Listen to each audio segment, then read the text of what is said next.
Bismillahirrahmanirrahim.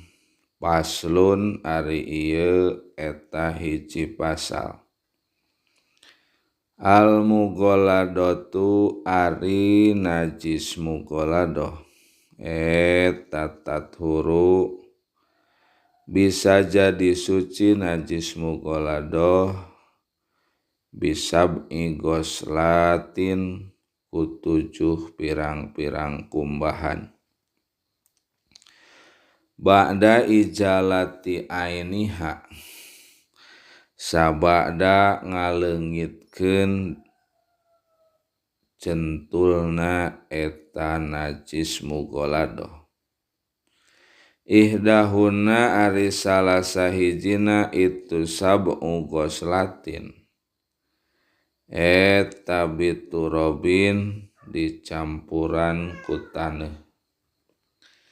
Wal muhopapatu jeung ari najis muhopapah. Eta tathuru bisa jadi suci najis muhopapah birosil ma'i ku ngecretkeunana cai alaiha kana najis muhopapah ma'al golabati sartana ngalindih wa ijalati ainiha jeung ngaleungitkeun datiahna eta najis muhopapah.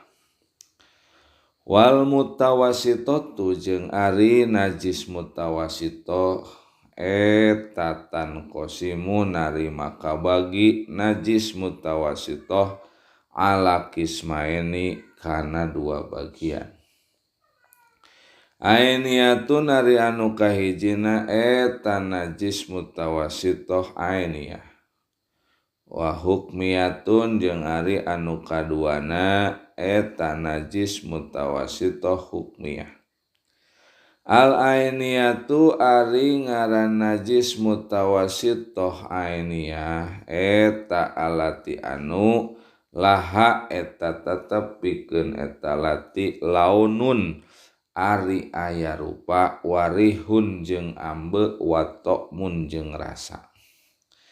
Pala buda maka teu meunang henteu min ijalati launiha tina ngaleungitkeun warnana itu najis mutawasitoh ainiyah warihiha jeung ambeuna najis mutawasitoh ainiyah watokmiha jeung rasana itu najis mutawasitoh ainiyah. Wal hukmiyatu jeung ari najis mutawasitoh hukmiyah eta alati anu la launa teu aya rupa eta maujud wala riha jeung teu aya ambe eta maujud wala tokma jeung teu aya rasa eta maujud. Yakpi cukup kaka anjeun naon jarul ma'i ngocorkeunana cai alaiha kana najis mutawasitoh hukmiyah. Wallahu